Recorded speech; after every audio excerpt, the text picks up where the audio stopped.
प्रिय आत्मन, मेरे मन में जो यह भाव बहुत पुराने समय से समाया हुआ है कि जो करता है परमात्मा करता है और परमात्मा सब अच्छा ही करता है। अच्छा, अब इस संसार में जब हम प्रवेश करते हैं तो अच्छा और बुरा दो दिखाई देते हैं। जो मुझे शुक्र लगता है, मेरे मन को शुक्र लगता है, मेरे स्वार्थ को जो पूरा करता है उसको हम अच्छा कहते हैं। और जिससे मेरा मन थोड़ा सा विचलित होता है, व्याकुल होता है, स्वार्थ हमारा कमजोर पड़ता है, यानी उसकी पूर्ति नहीं होती। स्वार्थ नहीं कमजोर पड़ता, स्वार्थ की पूर्ति कमजोर पड़ती, उसको हम बुरा कहते हैं। और यह अच्छा और बुरा अनुभव करते हुए संसार की यात्रा करते रहते हैं। हम हंसते खेलते रोते पीटते जैसे भी होता है, यात्रा चलती रहती है और यात्रा ये अनंत होती है। बुद्धिवादी लोग सवाल पूछ सकते हैं कि आप कैसे जानते हैं कि यात्रा अनंत होती है। और बहुत ऐसे हैं भी जो अपने यहाँ चारवाक दर्शन के मानने वाले हैं, अन्य क्षेत्रों के जो परमात्मा को किसी ऐसे अजूबा रूप में मानते हैं, लेकिन वो अपने जीवन को अनंत नहीं मानते। उन लोगों के लिए, चारवाक दर्शन वालों के लिए नहीं, उन लोगों के लिए जो वैदेशिक लोग हैं, इस सेमेटिक रिलीजन वाले, वो तो परमात्मा अलग मानते हैं, अपने को अलग मानते हैं। हम लोग परमात्मा के अंश और वो अंशी।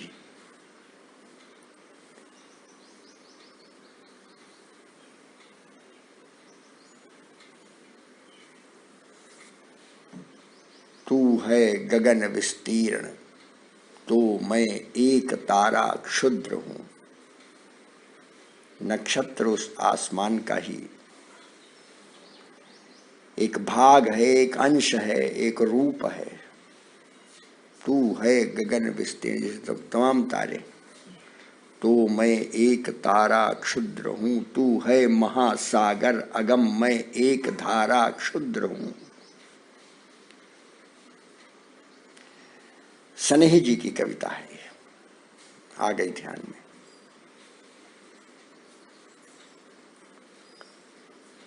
और ये धारा और समुद्र का मिलन अद्भुत मिलन है।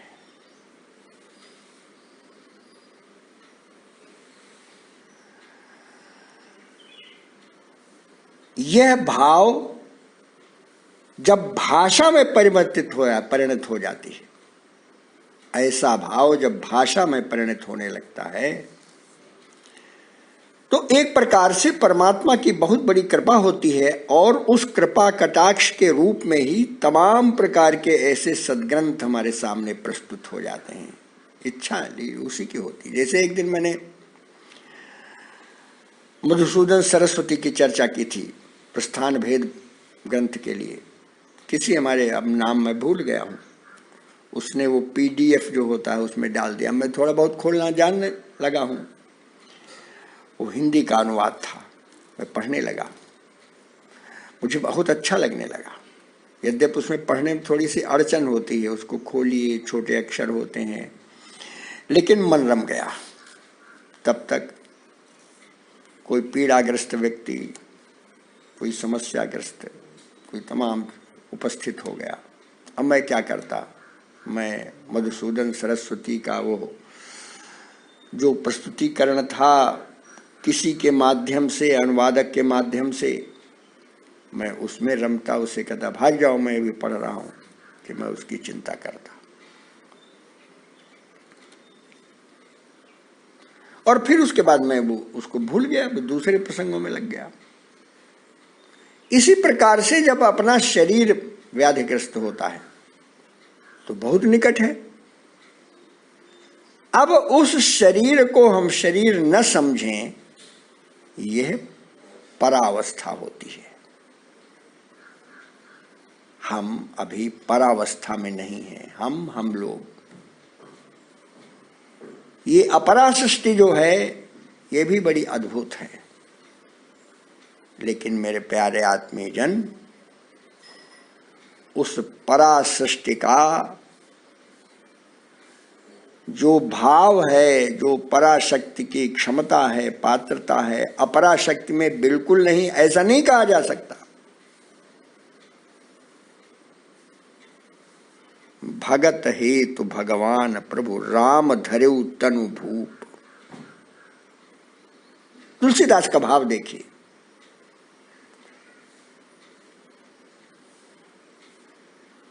सच्चिदानंद परमात्मा,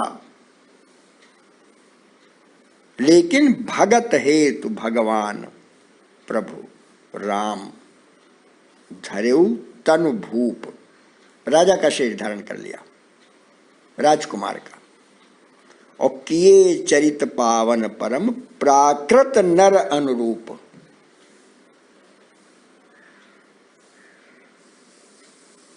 जथा अनेक वेश धरि नृत्य करे नट कोई। नाटक में पात्र बनते हैं ना, और कभी कभी तो ऐसा होता है कि पात्रों की कमी होती है तो वही नायक और वही खलनायक बन जाता है। विचित्र है उस डायरेक्टर की लीला। जथा अनेक वेश धरी नृत्य करे नट कोय। एक्टर, नट एक्टर। सोई सोई भाव दिखावई आपुन होई न सोई। भाव तो दिखाता है, लेकिन स्वयं वो जो कुछ राम प्रसाद और दुलारे लाल हैं वो हैं, लेकिन वही राम है, वही रावण, वही महाराणा प्रताप, वही अकबर है। यह जो अवतार का सिद्धांत हमारे यहां ऋषियों ने, तपस्वियों ने, मनीषियों ने दिया, कि सचमुच में हम मनुष्यों के लिए, हम सामान्य जनों के लिए शक्ति का एक आधार बन जाता है। अनेक बार ऐसा होता है कि हम बोलते हैं, आप प्रशंसा कर देते हैं, हम खुश हो जाते हैं, फिर आप हमारा प्रचार कर देते हैं। जो लोग हमको नहीं जानते वो भी कई बार टेलीफोन करते हैं, मैं आपसे मिलना चाहता हूं, मैं ऐसा है, मैं वैसा है। तो अनेक बार ऐसा लगता है कि ये क्या लीला है परमेश्वर की, क्या लीला है। अरे हमारे अंदर कौन बड़ी भारी पात्रता है। और कोई आएगा, कोई ऐसा प्रश्न पूछेगा तो मैं क्या बताऊंगा, बड़ा संकोच होता है। ये क्या है? ये है यश का, चर्चा का विस्तार हो जाता है। और अनेक बार बहुत लोग इन चर्चाओं में मस्त होकर सचमुच में अपने जीवन का बड़ा अहित कर लेते हैं। तमाम उदाहरण देखने को मिलते हैं। इसलिए मेरे प्यारे आत्मीय जन, थोड़ी देर आत्मस्थ होने की चेष्टा अवश्य करिए। मैं कौन हूं? मैं अंश हूं, मैं अंशी नहीं हूं। मैं ससीम हूं, असीम नहीं हूं। लेकिन अगर ससीम हूं और कोई सीमा है मेरी, तो उस सीमा का मुझे कभी तिरस्कार नहीं करना चाहिए। कि जितनी सीमा है, हम 1 किलोमीटर से जा सकते हैं, तो फिर हम 1 किलोमीटर जाते क्यों नहीं? जाना चाहिए। और फिर परमात्मा रक्षा कैसे करता है? तमाम प्रकार के कष्ट पीड़ाएं देने के बाद भी वो हमारे माने हमारे संसार की नहीं, हमारे अपने तत्व की रक्षा करता है। और यह जब विचार और भाव हम अपने देश के साथ जोड़ देते हैं तो कैसे कैसे संकट आए, कैसी कैसी परिस्थितियां आई, कैसे कैसे दंड विधान हुए, लेकिन उसके बाद फिर हम उठकर खड़े हुए। जैसे मां अपने बच्चे के लिए कई कई बार दंड देती है। सुन खगेश रघुपति प्रभुताई, कहूं जथामति कथा सुहाई। क्या संवाद है काकभूषण जी महाराज और गरुड़ का। उनको भी कभी इस प्रकार का मोह हुआ था और इनको अब हुआ है। राम कृपा भाजन तुम ताता, हरिगुण प्रीति मोहि सुखदाता। तो कहते हैं कि परमात्मा जब दंड देता है तो वो भी कैसे करता है कि अपने सेवक पर कृपा बनाते हुए, जैसे मां कभी उसके फोड़ा हो जाए बच्चे के तो उसको चिढ़वाती, पकड़ती, नहीं नहीं नहीं तुम डॉक्टर साहब इसको चिढ़ दो।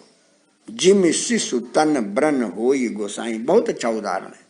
जिम शिशु तन ब्रन घाव होई गोसाई, मातु चिराव कठिन की नाई। ये जो शारीरिक दंड है अनुभव करना चाहिए कि भोग है। और जदप प्रथम दुख पावई रोवई बाल अधीर, व्याधिना सहित जननी गणति न सो शिशु पीर। तिम रघुपति निज दास कर हरहि मान हित लागी, तुलसीदास ऐसे प्रभु ही कस न भजहु भ्रम त्यागी। ये जो हमारे आसपास सांसारिक कष्ट पीड़ाएं व्यथाएं, चाहे शारीरिक हों, चाहे सामाजिक हों, चाहे पारिवारिक हों, ये आती हैं, इनको भी परमात्मा का कृपा प्रसाद या उसकी कोई लीला मानकर अनुभव करना चाहिए। राम जन्मभूमि का शिलान्यास हो गया, कल मैंने बताया था।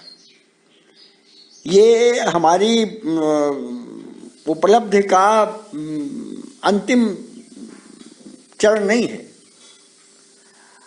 हम इस संसार में, हम माने जो हम अंशी रूप हैं परमात्मा के, वो इस संसार की समस्याओं के समाधान के लिए अपनी क्षमता, योग्यता, पात्रता के साथ अहंकार और दंभ छोड़कर सेवा करते ही रहेंगे। ये परमात्मा की व्यवस्था है।